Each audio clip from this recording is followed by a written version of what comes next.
Isa to sa outfit na sinuot ng anak ko nung binyag niya. So, pang second attire niya to. And cute na cute ako dito. From the ribbons, from the designs, to white rabbit. Ang cute. Diba? Garterized din siya. And, i-buttons naman yung sa may ilalim niya. So, madali lang siya isuot.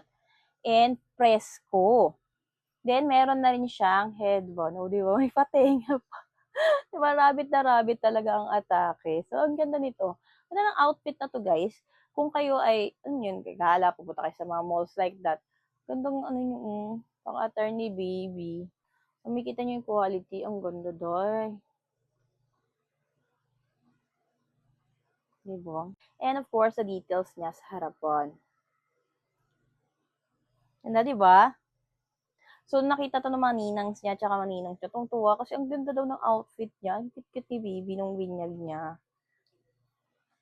Then, yung ilalim niya na naman din. So, may ganito niya. Yes, garterized din siya. Diba? Bongga. So, kung gusto niyo ng ganito, you can visit my basket, guys. It's very affordable and ang gandang pang-aura talaga ng mga anak natin. Kasi, 2-in-1 na siya. It comes with dress and it comes with headband.